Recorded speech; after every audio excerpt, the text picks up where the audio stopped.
ingat bahwa apapun yang seolah-olah kita punya ini, kalau memang Gusti Allah sudah ngersake, Gusti Allah sudah meminta kembali, siap nggak siap, mau nggak mau, terus selesai. Ini kan contohnya, itu misalnya aku punya sapi nih, tak titipin sampean, sampai ngerawat ngono toh.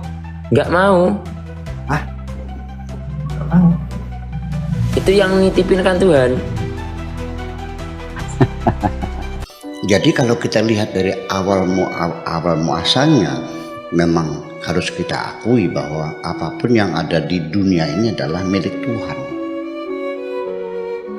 Jadi kepemilikan kita sifatnya hanya kepemilikan sementara, namanya hak guna pakai sementara.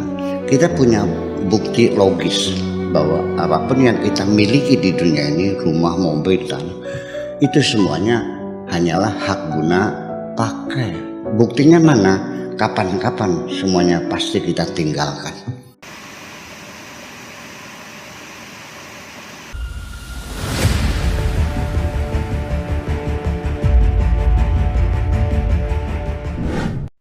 Assalamualaikum warahmatullahi wabarakatuh. Salam sejahtera untuk kita semua. Ketemu lagi dengan Teras Cinta. Salam cinta, tetap tebarkan cinta di mana-mana. Matur suwun yang sudah hadir di videonya Teras Cinta kembali. Ngapunten agak lama ini tidak upload video, tapi semoga kita dipertemukan kembali dalam keadaan yang berbahagia dan tidak kurang suatu apapun. Karena mau bahagia, mau sedih, itu juga kita punya andil dalam menciptakan suasana seperti itu. Enaknya ngopi dulu, coba dulu. Monggo ngopi dulu.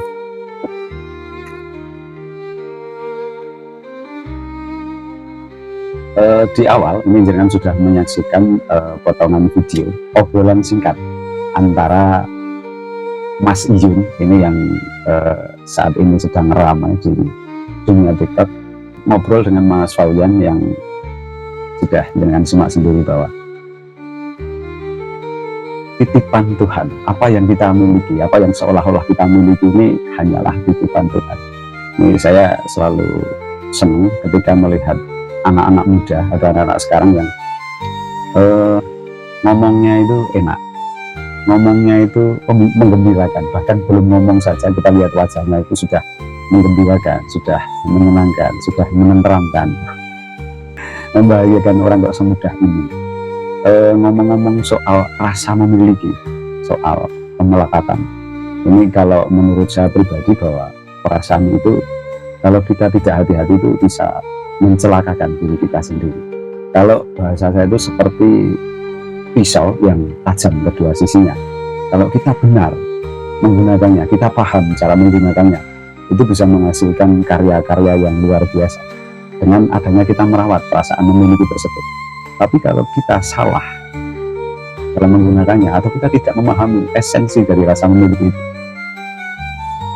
celakanya adalah melukai diri kita sendiri, bahkan membunuh diri kita sendiri secara perlahan-lahan, dan itu kita sendiri yang menciptakan. Nah, rasa memiliki ini kalau kita menggunakan bahasa awam, bahasa umum, itu wajar dan manusiawi. Tapi kalau kita melihat dari sudut pandang yang berbeda, sudut pandang tasawuf ini seperti apa? Nah, ini langsung saja kita dengarkan bagaimana tanggapan dari Kiai Buya Syakur Yasin MA tentang rasa memiliki. Monggo kita simak bersama-sama, kita belajar bersama-sama, semoga bisa diambil manfaatnya nggih. Matur suwun. Wassalamualaikum warahmatullahi wabarakatuh. Rahayu, respect untuk jenengan semuanya. Masalahnya ketika kita merasa memiliki, ada konsekuensinya. Ketika kita tidak merasa memiliki juga ada konsekuensinya. Di sini ingin saya urai secara ringkas bahwa kepemilikan itu sejak kapan manusia memiliki sesuatu. Nggak usah masalah pribadi, tanah negara pun yang membuat batas antara Libya dan Mesir itu siapa? Kan pakai penggaris dan potlot. Iya, yang membuat ini negara ini dan sebagainya. Tanah kita Indonesia, Sabang Merauke punya negara Indonesia, dimanfaatkan semaksimal mungkin untuk meningkatkan kesejahteraan bangsa Indonesia.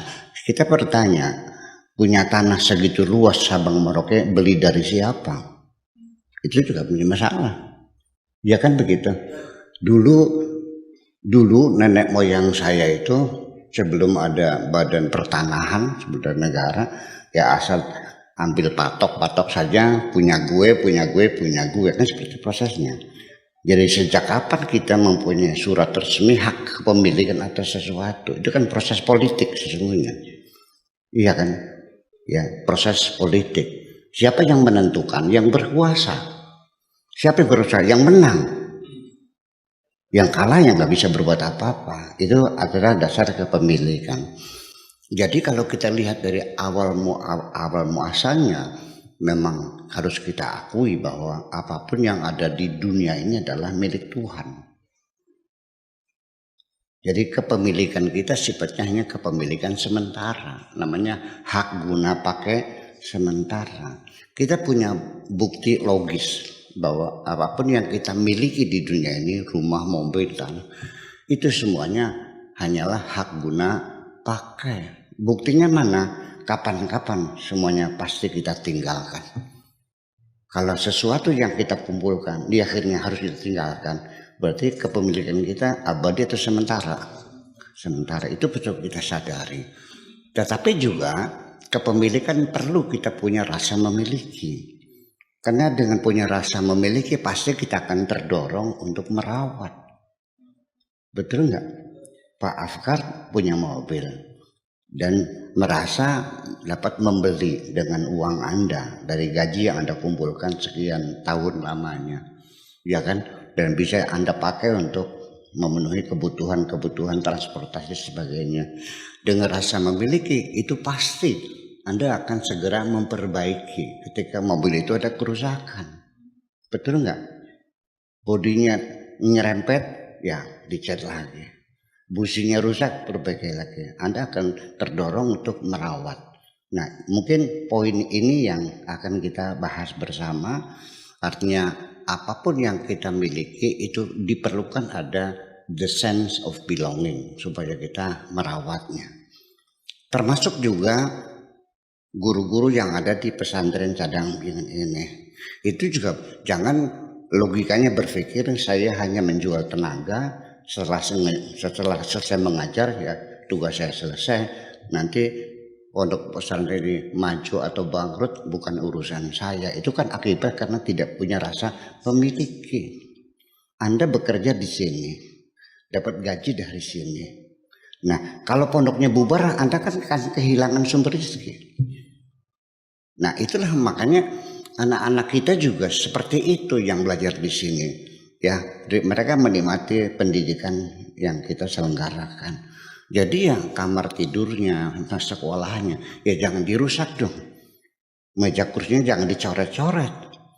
Ya, kalau buka pintu jangan ditajong dengan kaki, kan rusak jadinya. Ya, itu anak-anak ya gitu. Jadi kita harus menanamkan rasa memiliki itu sejak dini, bagaimanapun juga akan merawatnya. Perusahaan yang tempat kita bekerja, itu jangan sebatas kita menjual tenaga, jual keringat, dapat upah. Mau maju silakan, bubar juga silakan. Itu kan karena tidak punya rasa memiliki. Ini sangat penting sekali. Istri juga sama, anak juga sama, perlu dirawat ya supaya awet sepanjang umurnya kan gitu semaksimal mungkin. Kan hebat kalau Anda punya mobil sampai 20 tahun masih bisa pakai. Nah, itu persoalannya. Jadi tetapi sebaliknya ketika kita merasa memilikinya sebagai hak milik abadi, itu sudah melawan Tuhan.